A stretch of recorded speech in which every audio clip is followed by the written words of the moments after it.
Dia 17 de maio, ontem, fez um ano, como bem definiu o escritor português Miguel de Sousa Tavares, uma Assembleia Geral de Bandidos, presidida por um bandido, iniciou o processo que depois, sem apresentar provas de crime de responsabilidade, a presidenta Dilma e colocou em seu lugar a turma da sangria. Foi o dia da infâmia, um espetáculo dantesco que envergonhou o país perante o mundo inteiro. As cenas ridículas da votação percorreram o planeta provocando risos de escárnio. Famílias inteiras de pessoas torturadas pela ditadura militar viram um torturador ser homenageado.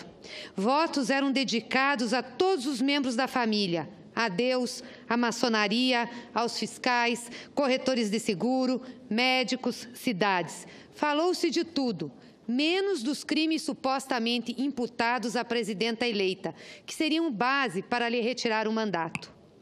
O presidente daquela Assembleia, deputado Eduardo Cunha, hoje preso por ter desviado milhões para contas secretas no exterior, iniciou o processo do golpe porque a presidenta não lhe deu respaldo para protegê-lo das acusações que pesavam contra ele.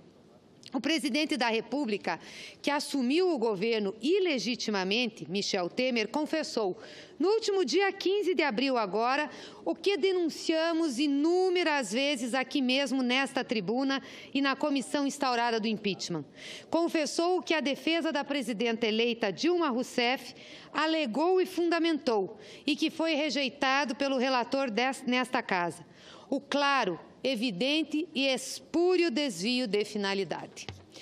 O presidente ilegítimo Michel Temer confessou em entrevista transmitida ao vivo em grande rede de televisão aquilo que a antiga oposição e hoje sua base parlamentar se recusou a admitir. Aliás, é surpreendente, para não dizer absurdo, o absoluto silêncio da grande mídia sobre esta confissão pública de Temer. Vale, inclusive, registrar as palavras da presidenta Dilma sobre o assunto.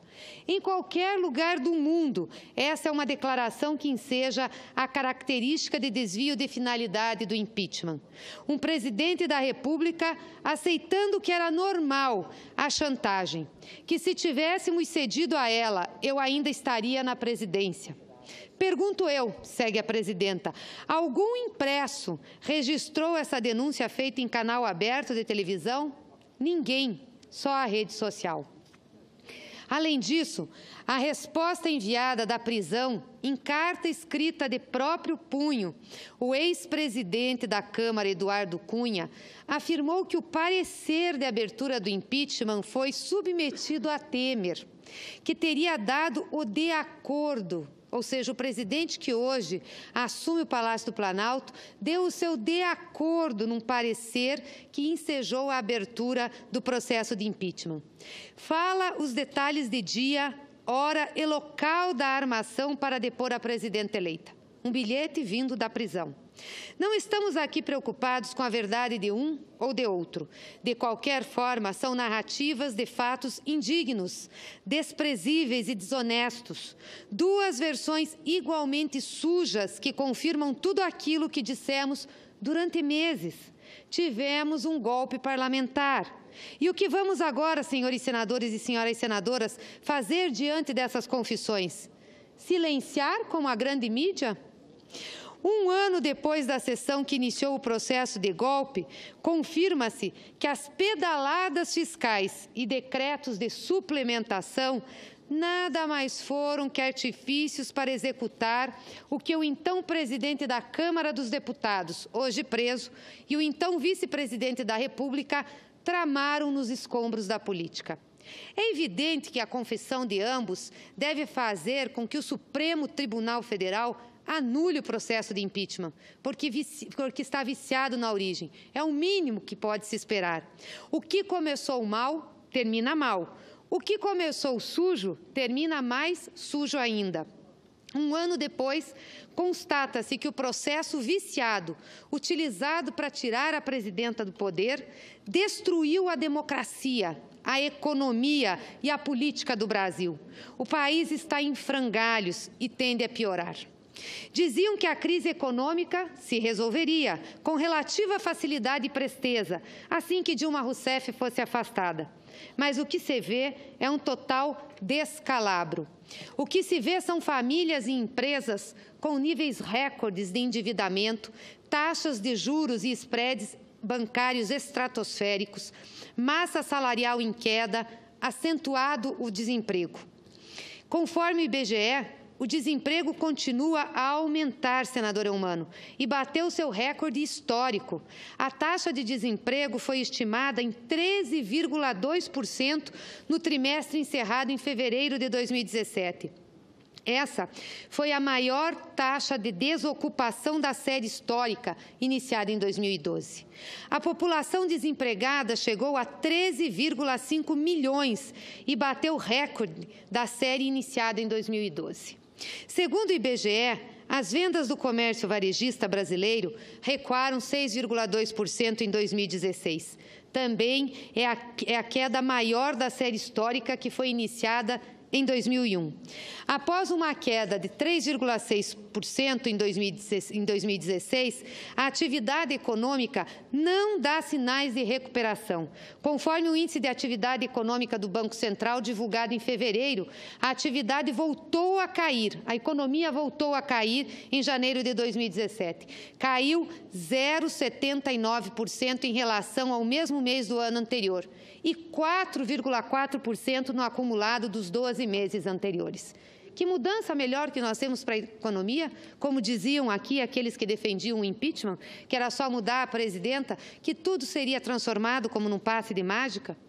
Os mecanismos de que a economia brasileira dispõe para alavancar seu crescimento estão sendo desmontados.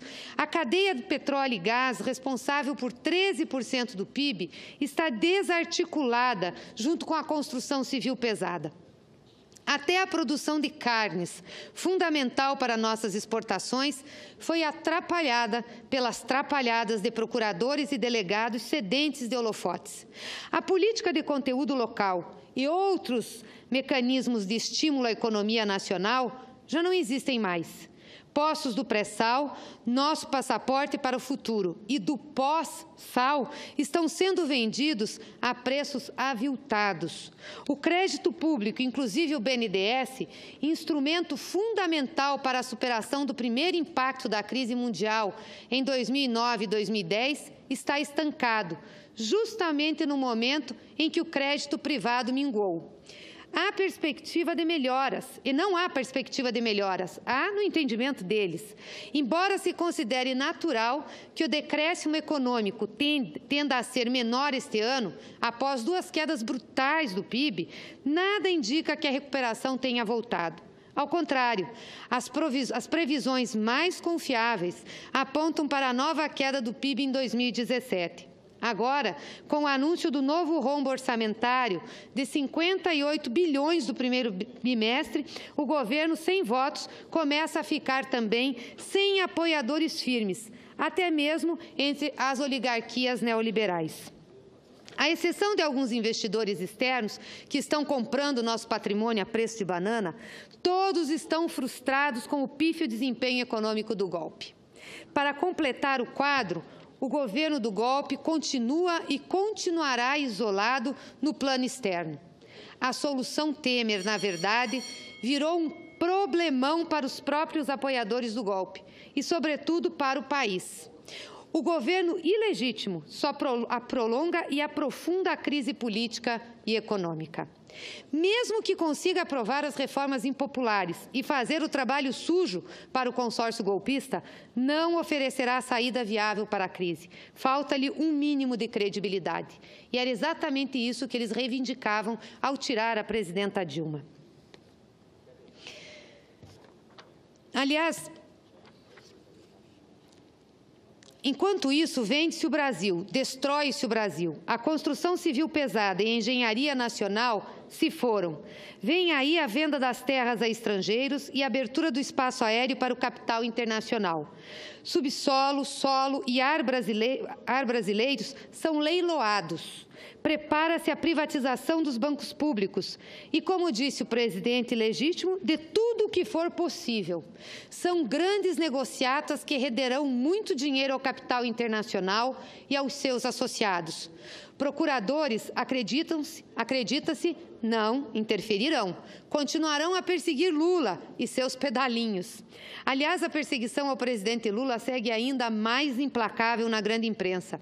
De acordo com o drive do Fernando Rodrigues, do jornalista Fernando Rodrigues, desde o lançamento da lista da Odebrecht, mais especificamente, de terça-feira, dia 11, até sábado, dia 15, o Jornal Nacional da Rede Globo veiculou pouco mais de 4 horas, 3 minutos e 48 segundos de reportagem sobre o tema, sendo que 33 minutos e 32 segundos foram destinados ao ex-presidente Lula. Das 4 horas de veiculação em Jornal Nacional, 33 minutos e 32 segundos foram destinados ao ex-presidente Lula.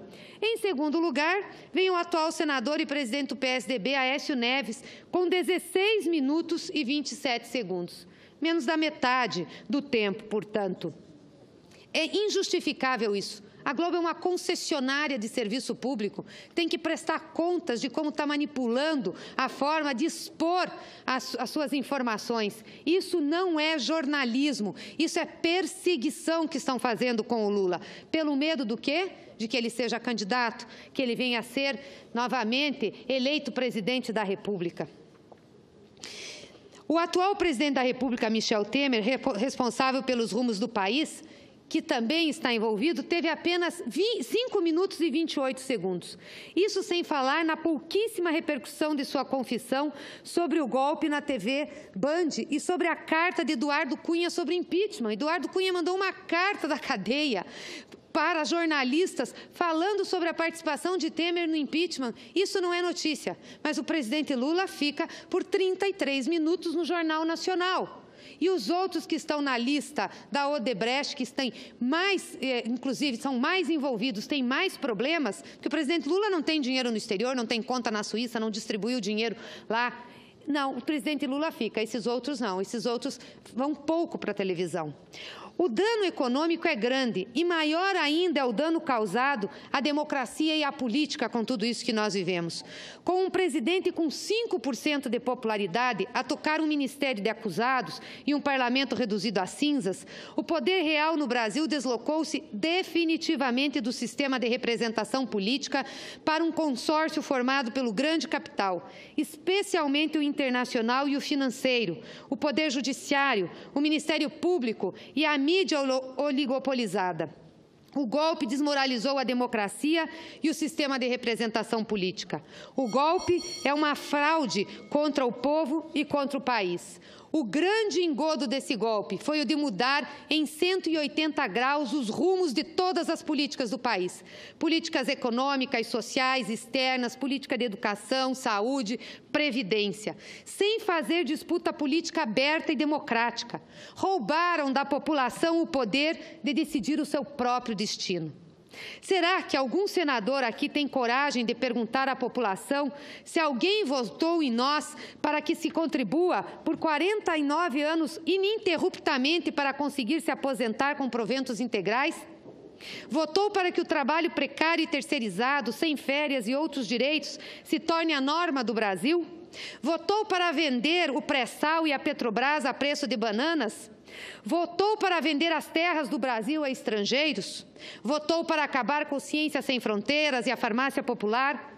Votou para desinvestir em saúde e educação por 20 anos? Claro que não. A população não votou em nós para isso e nem votou em Temer. Aliás, não votou em Temer. Ele foi candidato a vice, vice não recebe voto. Quem recebeu foi a presidenta Dilma e por um programa que foi exposto perante os eleitores que não condizia com as propostas que esse governo manda ao Congresso Nacional. Tudo isso foi feito pelo governo ilegítimo de Temer nesses 12 meses em que assumiu o poder. E foi necessário um golpe para fazer isso, porque este programa não passaria nas urnas. Roubaram do povo, fonte do poder democrático, a capacidade de decidir. A partir daí, a criminalização de toda a classe política era apenas uma questão de tempo. Não há corrupção pior que o roubo da soberania popular. O Brasil está sendo vendido e destruído sem um único voto. O centro da crise brasileira é político. O Brasil não sairá da mais grave crise da sua história sem política. Não há nada crível para ser colocado no lugar do sistema de representação, mesmo com todos os seus problemas. Banqueiros, donos de meios de comunicação, juízes e procuradores não têm voto. Uns têm dinheiro, outros têm fama e prestígio ocasionais. Nenhum tem legitimidade para governar, a não ser que se aposte numa nova forma de ditadura, com a substituição dos militares por juízes e procuradores. A política precisa reagir e sair do gueto moral em que foi julgada pelo golpismo e a lava-jato messiânica e partidarizada que nós estamos vendo. Não serão delatores e corruptores à procura de absolvição e procuradores e juízes à procura de holofotes que vão passar o país a limpo. A única coisa que passa um país democrático a limpo é o voto popular, é o voto do povo. Após um ano, constata-se que o golpe precisa ser desfeito. A soberania popular precisa ser reposta com urgência. Só ela salvará o Brasil. Nós precisamos de eleição já. Eleições diretas e gerais. Sem elas, nós não sairemos dessa crise. Muito obrigada, senhor presidente.